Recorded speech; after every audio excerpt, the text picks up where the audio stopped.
बच्चों, कल रात को सीबीएसई की साइट पे जो सैम्पल पेपर स्कीम आउट हुई है, इस टाइम पे मतलब दिवाली से कुछ ही टाइम पहले हर साल सीबीएसई अपनी साइट पे www.cbse.nic.in पे इस तरह से सैम्पल पेपर्स आउट करती है हर सब्जेक्ट के, मैथ्स के, साइंस, एसएस, इंग्लिश, सब सब्जेक्ट्स के, आईटी के।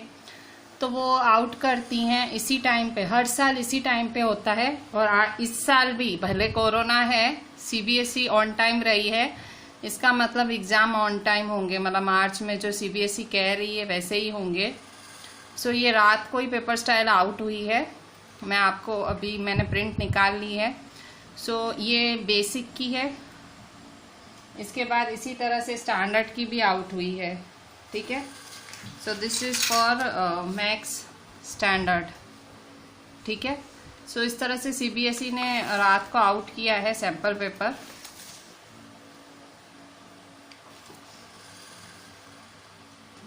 ठीक है, ये maths basic 241 code, maths basic का कोड है 241 और ये मैथ्स स्टैंडर्ड है, ठीक है। सो आपको जब प्रैक्टिस करना है, मतलब जो बेसिक वाले हैं ऐसा ना सोचें सिर्फ उनको बेसिक ही प्रैक्टिस करनी है, वो स्टैंडर्ड भी प्रैक्टिस करें, स्टैंडर्ड वालों को भी बेसिक भी प्रैक्टिस करनी है। मैं आपको 2020 के बोर्ड्स की बात बोलती हूँ। 2020 के बोर्ड्स में बेसिक और स्टैंडर्ड कुछ पता ही नहीं लग रहा था। अगर मैं आपको उसके क्वेश्चन पेपर्स भी मैं बीच में थोड़े थोड़े कराती रहती हूँ। सो बेसिक क्या स्टैंडर्ड क्या कुछ पता ही नहीं लग रहा था, सब एक जैसा ही दिख रहा था। सो मैं आपको सजेस्ट करूँगी, जब आप प्रैक्टिस कर रहे हो तो आप ये भूल जाओ कि आप बेसिक हो, आप स्टैंडर्ड हो। सीबीएसई ने जो 2 पेपर आउट किए हैं तो एटलीस्ट वो दोनों पूरे करने हैं, ठीक है। सो ये मैथ्स बेसिक का सैम्पल पेपर है, उसी तरह से मैथ्स स्टैंडर्ड का सीबीएसई ने आउट किया है, साइंस का, एसएस का, इंग्लिश का। सीबीएसई इस टाइम पे इसलिए सैम्पल पेपर्स आउट करती है अपनी साइट पे, इसलिए रखती है ताकि आपको आइडिया आए कि मार्च में जो पेपर बनाएगी सीबीएसई वो कैसा होगा।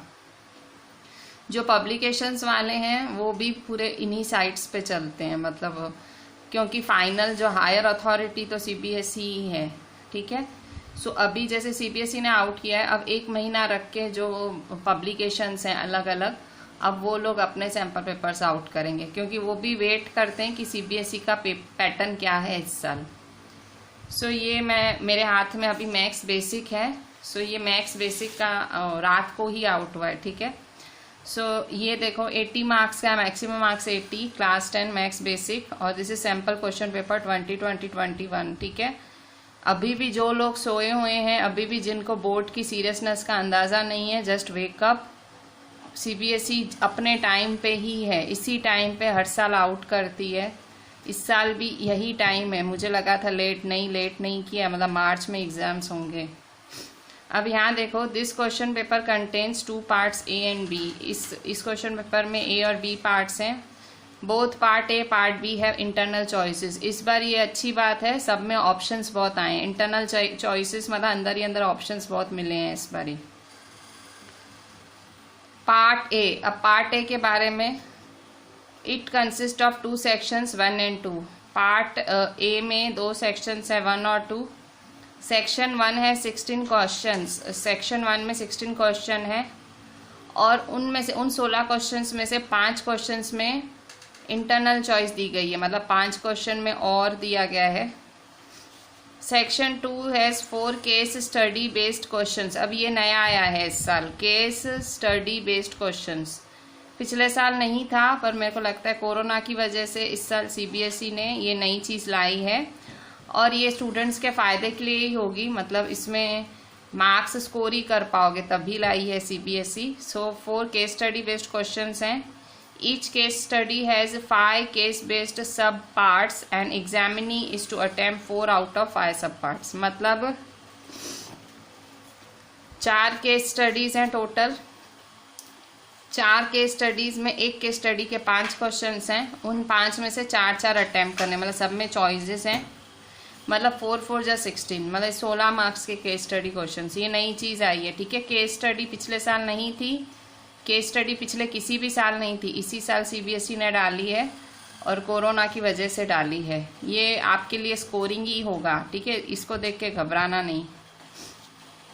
मतलब ये पूरा 1 मार्क का है आपका, ठीक है। 1 मार्क में देखो 16 क्वेश्चंस 1 मार्क के, और ये 4 4 जा 16 मार्क्स। सो टोटल आपका 32 मार्क्स 1 मार्क हो गया। 32 मार्क्स आपके 1 मार्क्स के हो गए हैं। 32 मार्क्स मतलब 80 में से 32, 50% आपका 1 मार्क का है। मतलब जिनका टारगेट सिर्फ पास होना होता है तो वो पार्ट ए में ही पास हो सकते हैं 1 मार्क अटेंड करके अच्छे से।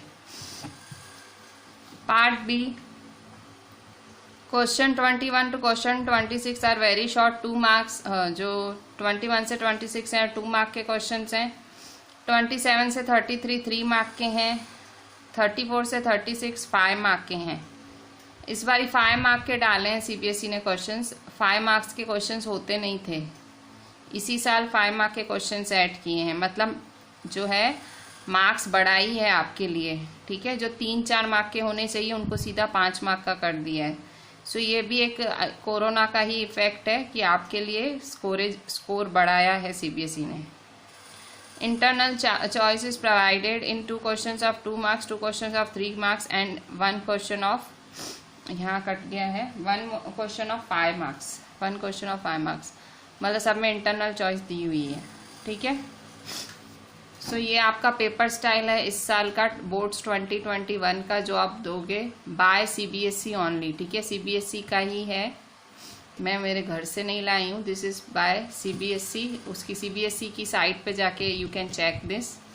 आई will send you PDF on WhatsApp, just tell me. देखें यहाँ पे पार्ट ए है, ये 1 मार्क का, जैसे मैंने बोला था सेक्शन 1। सो यहाँ देखो सारा सेक्शन 1 है आपका, सारा 1 मार्क का है। फिर ये पार्ट 2 है, वो भी 1 मार्क का। मतलब 32 मार्क्स के 1 मार्कर हो गए, ठीक है। 1 मार्क के क्वेश्चंस क्या दे सकते हैं, 1 मार्क के क्वेश्चन आपका परसेंटेज बना सकते हैं, ठीक है। 32 मार्क्स हैं 1 मार्क्स में। सो जो लोग ऑब्जेक्टिव्स को एवे ही लेते हैं वो थोड़ा सीरियसली लेने लगना, ठीक है।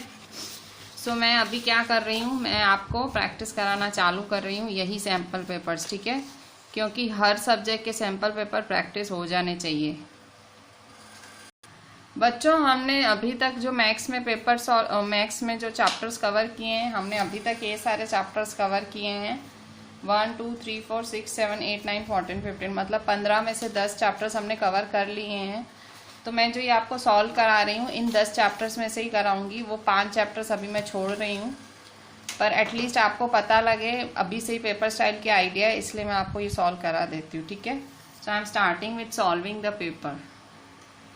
So we are starting with Maths Basics 241 code sample question paper 2021. Basically this is for boards 21, ठीक है।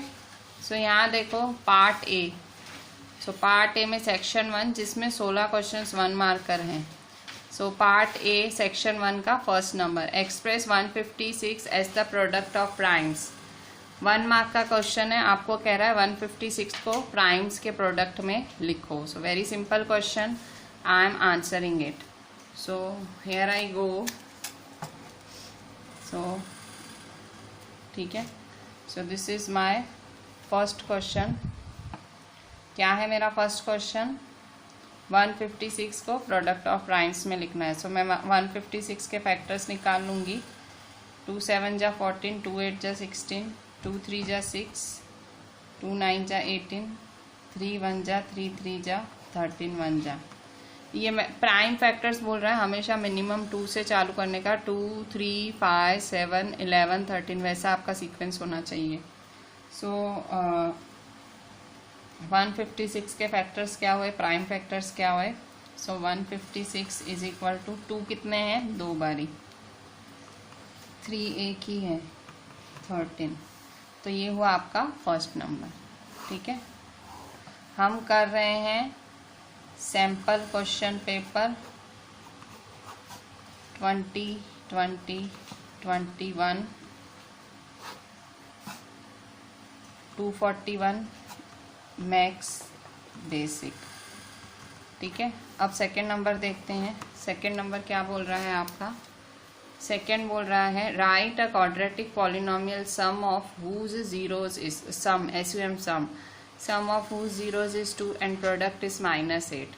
सो सम मतलब अल्फा प्लस बीटा, प्रोडक्ट मतलब alpha beta. Alpha plus beta आपको 2 दिया हुआ है, अल्फा बीटा आपको -8 दिया हुआ है। ठीक है, सो सेकंड क्वाड्रेटिक पॉलिनोमियल का फॉर्मूला क्या होता है? Quadratic polynomial is given by x square minus alpha plus beta x plus alpha beta। so x square minus alpha plus beta क्या दिया हुआ है? so alpha plus beta आपको 2 दिया हुआ है और ये दिया हुआ है -8। so 2 और ये दिया हुआ है -8। ठीक है, so x square minus 2x plus -8। ठीक है, सो एक्स स्क्वायर -2x -8। ठीक है, क्वेश्चन 3। अब क्वेश्चन 3 देखो, हमने देखा था कि 5 क्वेश्चंस में 16 में से 5 क्वेश्चंस में इंटरनल चॉइस मिलेगी। सो देखो ये पहला क्वेश्चन आया जिसमें इंटरनल चॉइस आई है, ये करो कि ये करो। So given that HCF 96404 is 4, LCM 96404 क्या होगा? ठीक है, सो यहाँ आपको HCF दिया हुआ है 4, LCM आपको फाइंड करना है। 2 नंबर्स हैं 96 और 404। ठीक है, सो यहाँ तो और आपको फंडामेंटल थ्योरम ऑफ अरिथमेटिक का स्टेटमेंट लिखना है, या तो ये करो या तो ये। हम क्योंकि प्रैक्टिस कर रहे हैं, ये कोई एग्ज़ाम नहीं लिख रहे हैं, हम इसका सॉल्विंग कर रहे हैं, तो मैं आपको दोनों कराती हूँ। ठीक है, सो क्वेश्चन 3 इसका आंसर मैं आपको कराती हूँ। सो क्वेश्चन 3 का आंसर देखते हैं।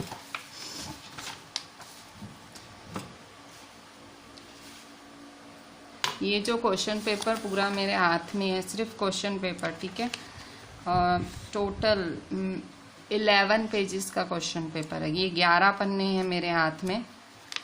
ये पूरा मतलब आप इमेजिन करो आपका क्वेश्चन पेपर भी वैसा ही कुछ होगा। सो दिस इज कंप्लीट 11 पेजेस। ठीक है, सो थर्ड क्वेश्चन देखते हैं। थर्ड क्वेश्चन में LCM HCF निकालना है। सो आपको HCF दिया हुआ है 96 404 4 दिया हुआ है, LCM 96 404 आपको फाइंड करना है। ठीक है, फॉर्मूला लगाओ, आपको पता है HCF LCM का फॉर्मूला क्या होता है। सो मैंने आपको सिखाया था जब ये चैप्टर चलाया था। क्या था formula?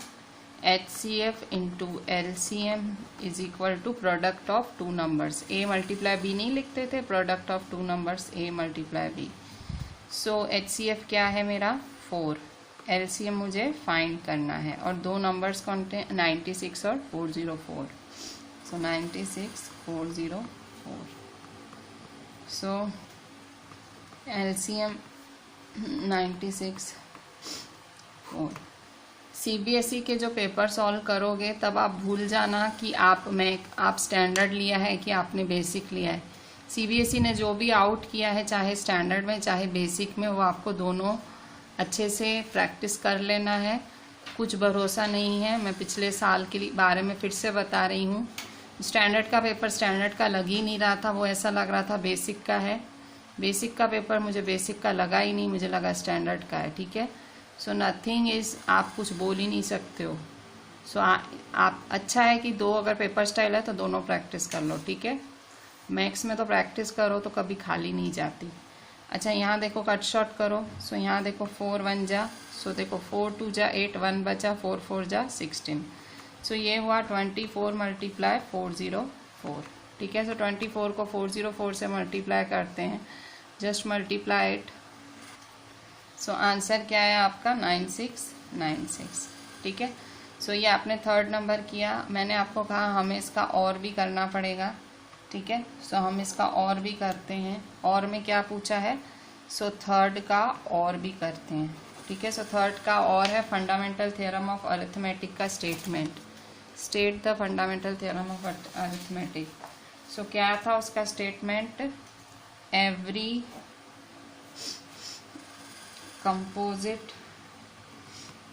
number can be expressed as a product of primes and this factorization is unique apart from the order in which the factors occur.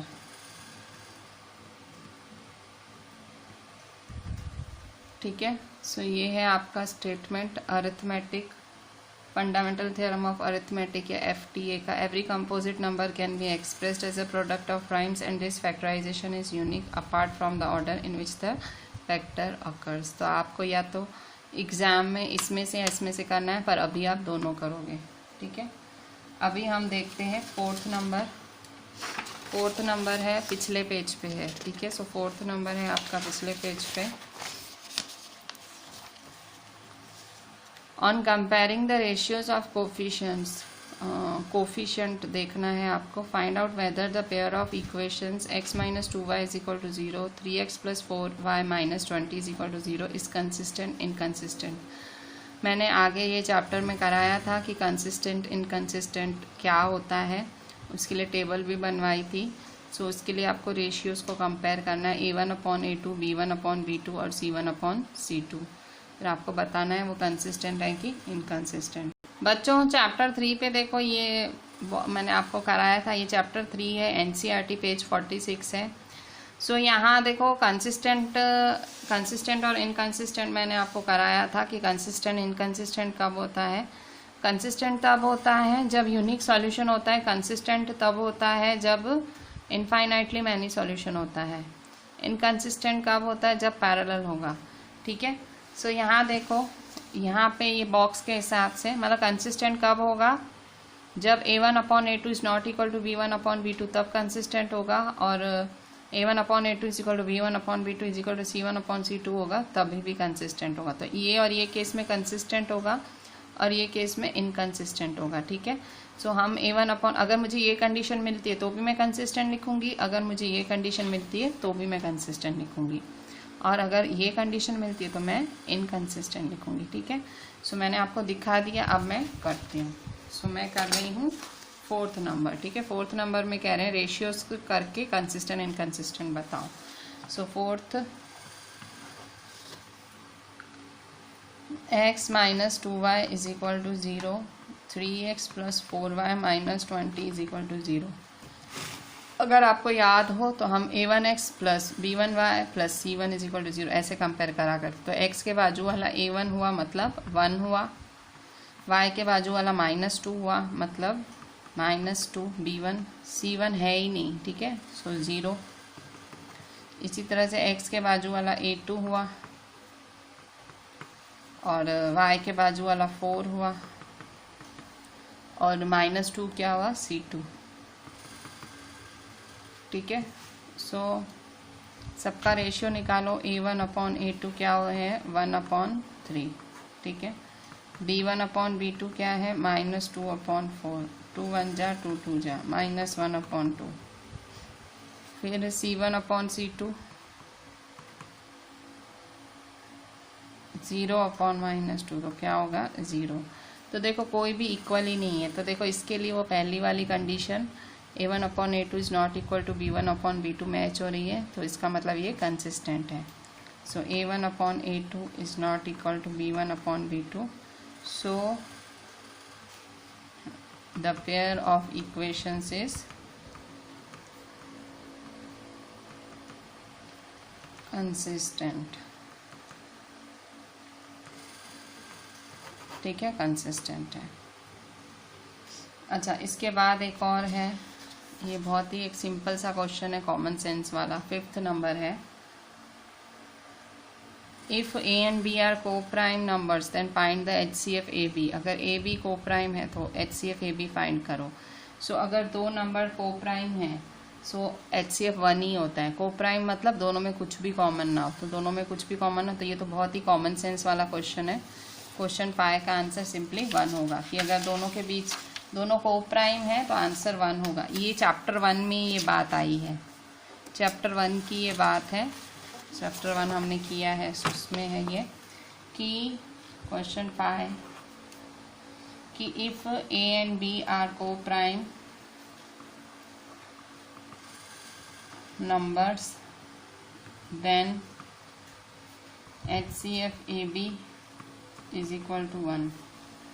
Question 6. Find the area of sector of a circle with radius 6 cm if angle is 60 degree. So area of sector का formula तो आपको पता ही है।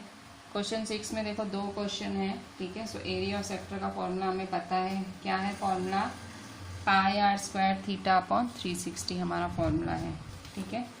So question 6 देखो 2 part हैं। सो पहला तो बहुत ही सिंपल है, एरिया ऑफ सेक्टर निकालना है। रेडियस 6 सेंटीमीटर दी हुई है, एंगल 60 डिग्री है, पाई 22/7 है, सारी इन्फॉर्मेशन दी हुई है, आपको एरिया ऑफ सेक्टर निकालना है। सो हम एरिया ऑफ सेक्टर निकालेंगे। सो इन्फॉर्मेशन लिख लेते हैं। रेडियस आपका 6 सेंटीमीटर है, एंगल ऑफ सेक्टर आपका 60 डिग्री है, मतलब थीटा 60 डिग्री है, पाई 22/7 है, ठीक है। सो आपको क्या निकालना है, area of sector. So area of sector का फॉर्मूला है pi are square theta upon 360 degree. So pi क्या है आपका 22/7, आर क्या है आपका 6 का स्क्वायर, 6 का स्क्वायर, थीटा है 60 डिग्री और अपॉन 360 डिग्री, ठीक है। सो 22/7, 6 का स्क्वायर मतलब 6 × 6, 60 डिग्री अपॉन 360 डिग्री, ठीक है। कट शॉर्ट करो, 61 जा 66 जा,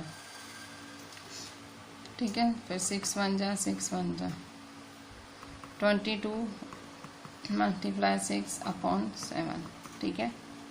सो मल्टीप्लाई कर दो, 6 2 जा 12, 6 2 जा 12 13, सो 132/7। सो ये आपका एरिया ऑफ सेक्टर आया। इसको पॉइंट में कर लेते हैं कन्वर्ट। सो 7 को 132 से करेंगे, 7 1 जा 7, 6 बचा, 2 नीचे उठाएंगे, 7 8 जा 56, 12 में से 6 गया, 0.0, 7 8 जा 56, 4 0, 7 5 जा 35, 5 बचा 0, 7 7 जा 49, ठीक है। सो 18.857, ठीक है। सो 18.857। सो अब यहाँ देखो 3 डिजिट्स में है, सेंटीमीटर्स में। सो आप क्या करोगे, अगर तीसरी डिजिट 5 से बड़ी है तो ऑटोमेटिक सेकेंड डिजिट एक बढ़ जाएगी। सो 5 का क्या हो जाएगा 6। सो 18.86 सेंटीमीटर स्क्वायर, ठीक है। सो ये है आपका एरिया ऑफ सेक्टर, ठीक है। अच्छा, अब हम इसका और भी देख लेते हैं। इसका और बहुत ज़्यादा इंटरेस्टिंग है। इसका और A horse tied to a pole with 28 meter long rope, the perimeter of the field where the horse can graze. बहुत ही इंटरेस्टिंग क्वेश्चन है ये, पिछले साल के स्टैंडर्ड के पेपर में था यही क्वेश्चन, मेरे को याद है, मेरे से स्टूडेंट्स ने डाउट्स में भी पूछे थे। यही क्वेश्चन पिछले साल जो CBSE ने स्टैंडर्ड पेपर आउट किया था, ये क्वेश्चन उसमें था, ठीक है। तो आप कुछ बोल नहीं सकते हो, स्टैंडर्ड बेसिक जैसा कुछ नहीं है। जब प्रैक्टिस करते हो तो न्यूट्रल बन के प्रैक्टिस करो। तो देखो फिर से एक बार question, horse tied to a pole with 28 metre long rope, find the perimeter of the field where the horse can graze.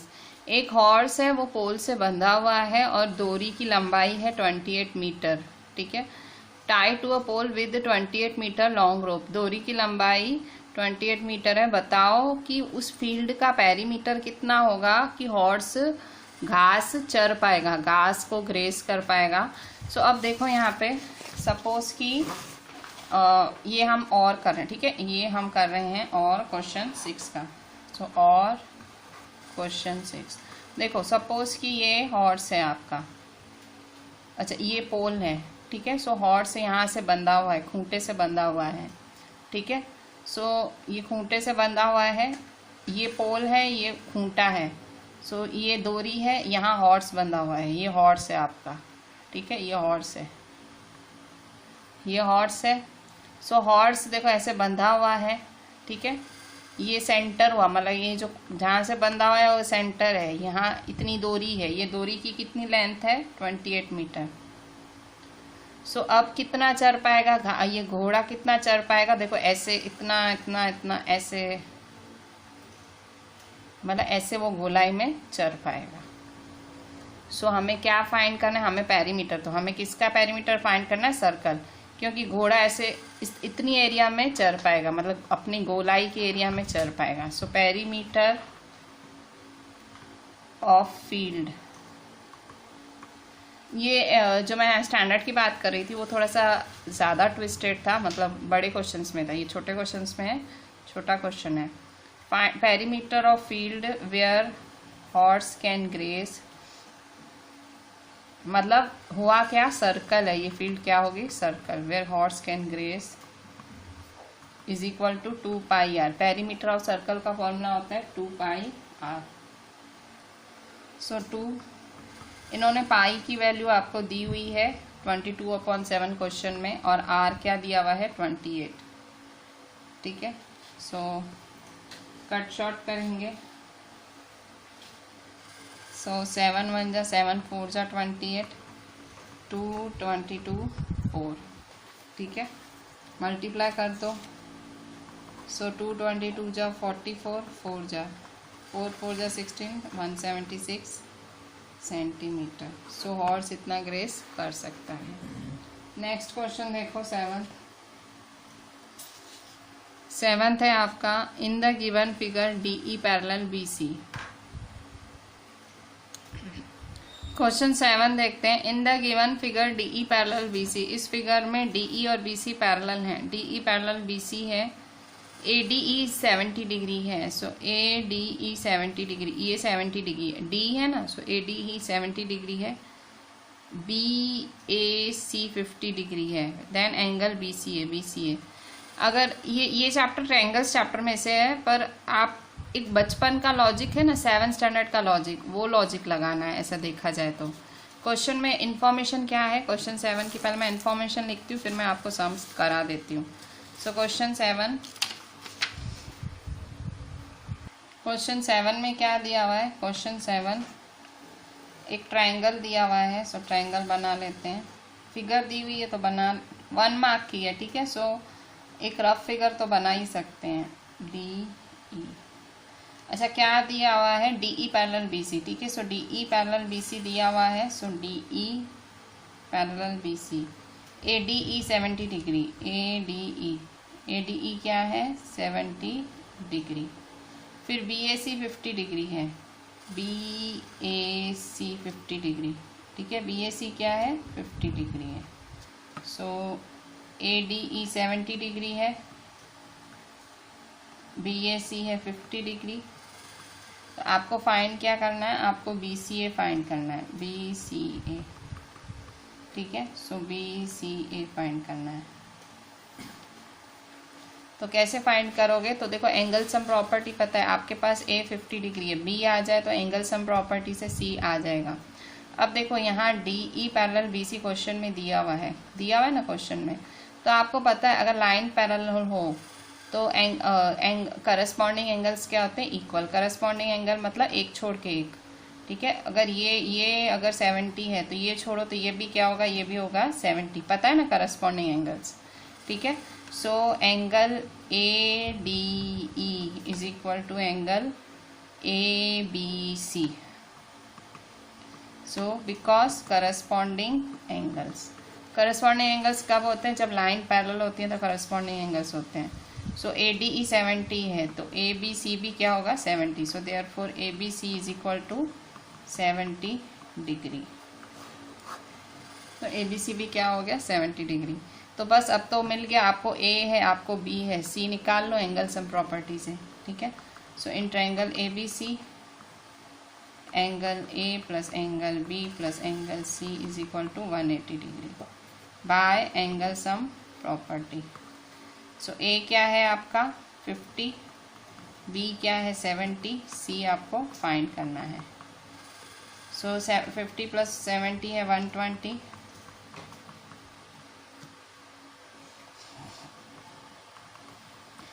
180 minus 120,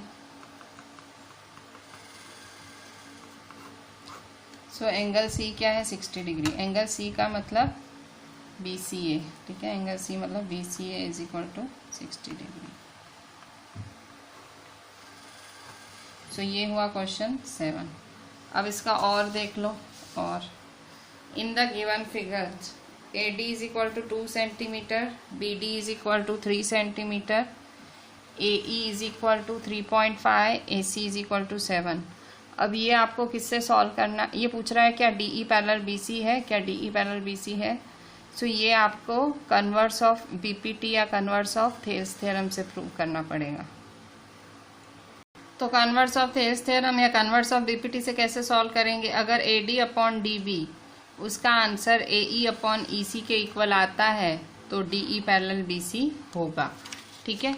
तो फिर से ये हम ये जो ट्रायंगल है वो ड्रॉ कर लेते हैं, ठीक है। सो क्वेश्चन 7 का और है ये, क्वेश्चन 7 का और, ठीक है। सो एग्ज़ाम में तो आपको एक ही करना रहेगा, या तो वो करो या तो वो, पर हम क्योंकि प्रैक्टिस कर रहे हैं इसलिए हम सब कर रहे हैं, ठीक है। अच्छा अब यहाँ देखो क्या दिया हुआ है। AD 2 सेंटीमीटर दिया हुआ है, BD दिया हुआ है 3 सेंटीमीटर, AE 3.5 सेंटीमीटर दिया हुआ है, AE 3.5 सेंटीमीटर, और AC दिया हुआ है 7। पूरा AC क्या दिया हुआ है 7। सो पूरा AC आपको 7 दिया हुआ है, ठीक है। सो पूरा AC 7 है तो EC क्या होगा। So EC is equal to AC minus AE। इसका मतलब 7 माइनस 3.5, 7 में से 3.5 गए तो 3.5 बचेंगे। जिसको माइनस नहीं करना आता है और यहाँ देख लो,